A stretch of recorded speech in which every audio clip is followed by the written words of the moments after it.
Do you love the Tabernacle Choir? This year, the choir's music is everywhere you are. Listen to your favorite choir songs and music and the spoken word anytime you want on Alexa by simply enabling the skill. Alexa, play music in the spoken word. Now playing music in the spoken word. You can also download the Tabernacle Choir app, subscribe to the choir on YouTube, listen on Spotify, and have access to all their wonderful music. Happy listening. It's time to get your morning started with the news you need to know. News update. News update. This is what's trending with DJ and PK. Hashtag NFL.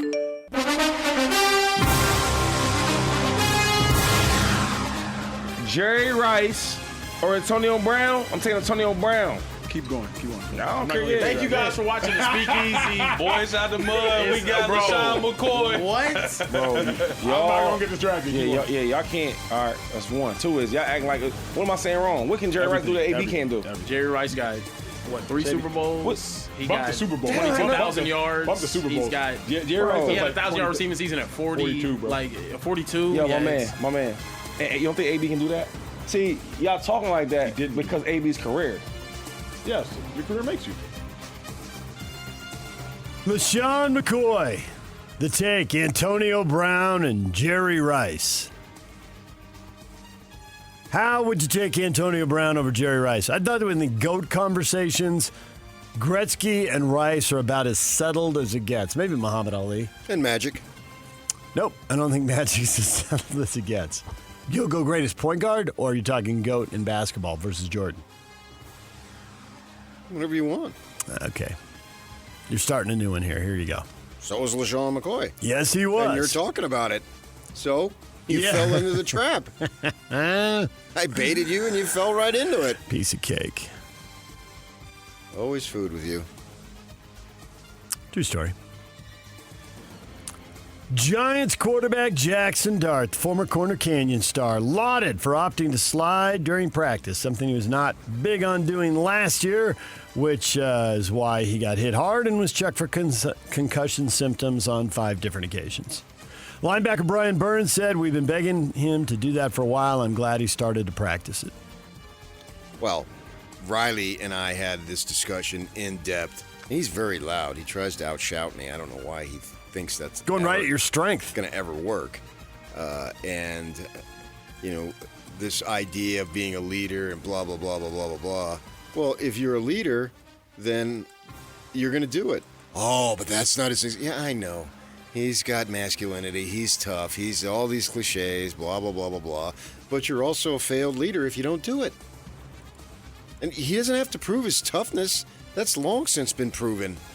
What he needs to prove is that you're a leader and don't do things that are stupid. That's what leaders do.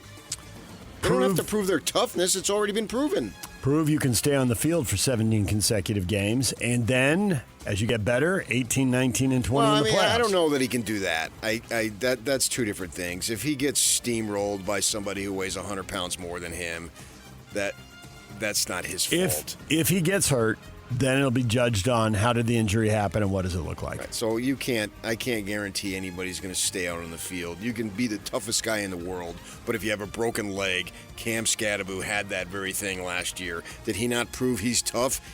I mean, yes, he's proven it probably in Little League football. So injuries happen, but you don't need your quarterback being irresponsible about it. That's the most important thing. You don't need to take on linebackers because if you do, then you will not play. Don't take on anybody. Straight games. Yeah, okay. Yeah, you're right. Safeties can blow you up too. Chiefs offensive coordinator Eric Bieniemy back with the team following a 2-week absence. His wife shot allegedly by their son at the family's home in Virginia, so he had been away from camp for a couple weeks, and now he's back. Dallas Cowboys lockup star defensive tackle Quinnen Williams, 3 years, $105.9 million extension, 101 guaranteed, and a signing bonus almost $32 million. The money in the NFL just keeps getting bigger and bigger as the cap just keeps going up and up. DJ and PK. Hashtag college football. Class of 22. Athletes getting an extra year of eligibility impacting the Big 12. Arizona running back Ismail Mahdi and Max Harris have rejoined the team. Following the court ruling, Gotti was the Wildcats' leading rusher a year ago with 853 yards and 4 touchdowns. Harris was an all Big 12 honorable mention after finishing with 78 tackles. A couple of impact guys back, PK, for a team that we should already be keeping our eye on. Yeah, for sure. Former Raider and Saint quarterback Derek Carr joining Bob Chesney's staff at UCLA as a special advisor to the head coach. He'll work with quarterbacks and offensive strategy with the staff. DJ and PK. Hashtag NBA. My success as a team is more successful than LeBron. I got 6 rings. Okay, so then if I talk to an NBA owner, by the way, this is very helpful because realize this is very helpful because for me as a fan, I've followed this. So if I speak from an NBA standpoint, owner, and I want to find an all-around player to be my number one, you think the average owner is going to pick you or LeBron? I don't know. Got it. Okay, so that. You want individual accolades or you want championships? Because I didn't chase mine. That's Scottie Pippen comparing himself to LeBron James. I think an owner would pick LeBron James. But Scottie... That's bold right there, big guy. Yeah. Well, he was the number 2 guy on 6 championship teams, and when he was the number 1 guy, Houston and Portland came up short. So, there you go. So did the Bulls. Yeah, in the 2 years, right. In the 2 years he was gone. Well, if you're going to use his argument, then I guess you'd go Robert Horry. He's got 7. Opening night of the NBA season, all set. October 20th. Triple header. Pistons and Celtics. Sixers and Knicks. Thunder and Spurs. You like your triple header there, PK? Those matchups? Yeah, it's fun. Good enough? They all play 82. Christmas Day, Spurs and Knicks. Heat and Celtics. Sixers and Lakers. Thunder and Wolves. And then the Nuggets and the Warriors. I don't know why Christmas Day is such a big deal. I got other things to do. Christmas Day. Like, wow. Christmas Day. As far as sports go, it's another day. They all play 82. Why is that day any bigger than any other day? There's 5 games, all national TV, and people are free to watch them. But your point, you always had the tradition when you lived in L.A. of going to a matinee on MLK Day. The Lakers and Clippers would always have stuff set up. Which team was it that you went to? Which one usually had it, or did it go back and forth?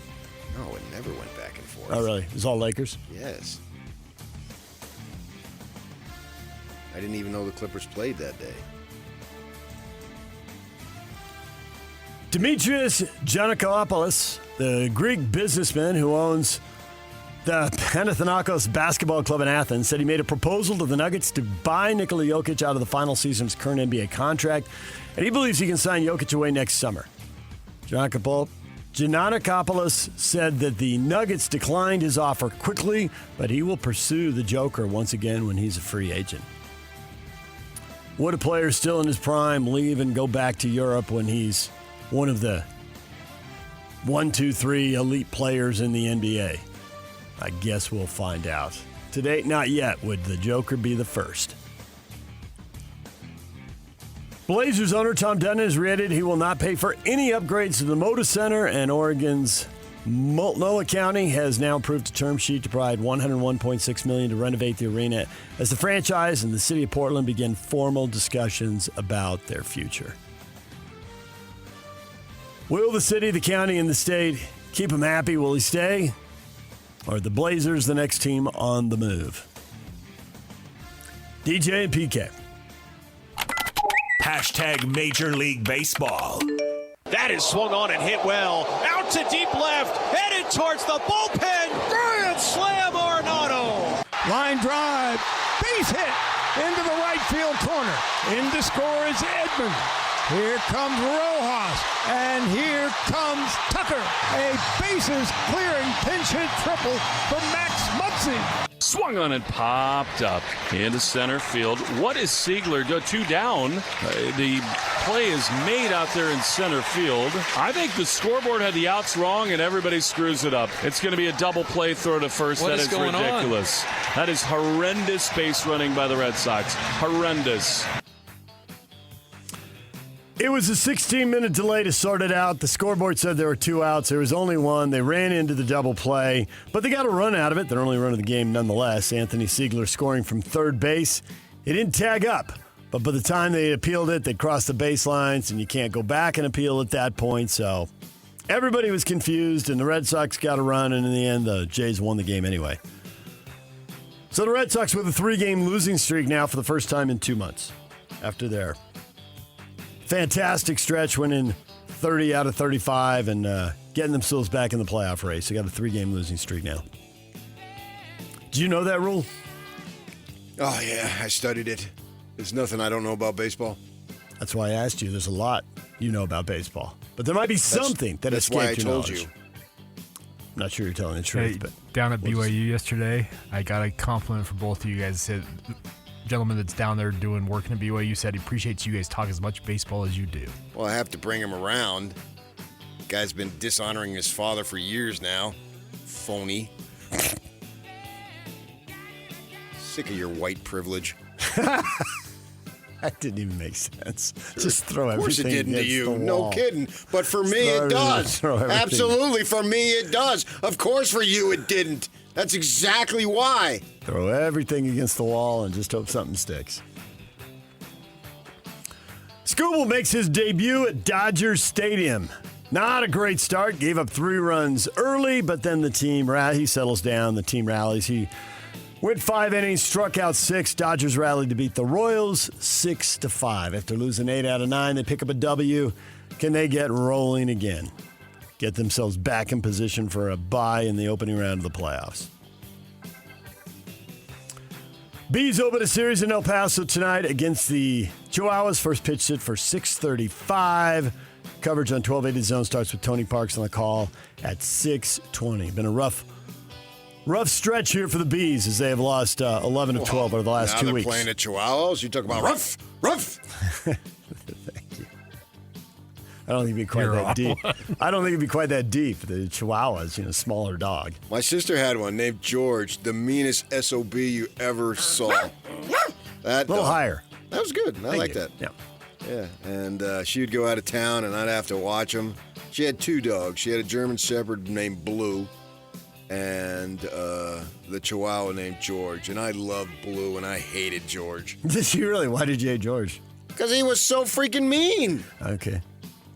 Like, you're supposed to have a dog you can mess around with him. Mm-hmm. George, you stay away from me at all times. Little dog syndrome. I mean, that guy. And she didn't want him to leave in the bedroom. And then when I'd be over there and have time to go, I couldn't get him out of the bedroom. So I had to have a friend of mine come with me. And then he would be in the hallway. I'd go outside, ring the door. And then George would go sprinting towards the door, barking like outstanding. And then my friend would shut the door. And then he'd say, fool the dog. Gotcha, George. Fool the dog. The dog go under the bed? Little dog he would go underneath, yeah. Go under the bed. He didn't have to duck. He'd run right under, and then no matter where you crawl and if you reached out, he'd snap at you and try to snip. Oh, okay. So we had to... the German Shepherd had a good personality? Oh, yeah, he was mellow. It's fine. Grew up with neighbors, had a German Shepherd, and that dog was a ton of fun. And then other times you hear German Shepherds, they can have an attitude. They can be a little on the mean side. No, he was fun. He was just, a regular dog and just did his thing. Didn't want to be bothered. Yep. Eat crap, take him for a walk. No big deal. And but George, man, he was high maintenance. DJ and PK. #RSL. Real Salt Lake wraps up Leagues Cup group play tonight against FC Juarez. Kickoff set for 7:30 at America First Field. Coverage on the Zone will start at 6:30 with the RSL pre-match show. RSL needs a win tonight to get to 7 points. This is the last game of the opening phase here. But there are a bunch of teams on 6, so they're going to need some help. couple of them play today, but several of them also play Wednesday and Thursday, so we may not know if they're through or eliminated for another day or two. It's emblematic of your life. We all need some help. Sing it. It's hard to do it alone. I don't know what the song is, but it's... Beatles, help. Oh, okay. Wasn't very... I was just trying to keep it simple there. I missed, though. Oh, well. We all need help, and so they need help. And I hope they get help. Interesting to see who starts tonight and where they go as they rotate through here. Pablo Ruiz has been playing well. Will he be in the starting 11 tonight? Victor Olatunji has been struggling. Will he be in the starting 11 tonight? There's going to have to be some rotation here. Having just played Saturday, and they got another game Saturday. They're back in MLS play against Minnesota. So we'll see what Pablo Mastroeni cooks up tonight. What is trending? Brought to you by Shamrock Plumbing. There's no job too big or too small. Get the personal touch with Shamrock Plumbing. Cougar fans, Mitch Harper, BYU Insider for KSL Sports, joins us coming up at 8:30. We'll get his thoughts on everything that happened over the weekend and who he's been able to talk to and what he knows and what he suspects. We'll talk with him at 8:30. Tim Brando, Fox Sports College Football Insider and basketball broadcaster at 9 o'clock. He's put out his list, his dirty dozen. Who's going to the playoffs?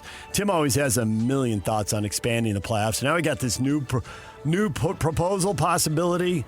I don't know if it'll even get off the ground here, teams? But 20 teams, but it's 16, but it's 4 to play in. We're not going to 20. We're going to 16 with 4 playing games, trying to get around some language that would force ESPN to send the thing, let the thing go back out to bid and shorten the contract, and they don't want to do that. So we'll talk with Tim Brando coming up at 9 o'clock. The question of the day is next. Why? We'll get to that right after the break. Stay with us.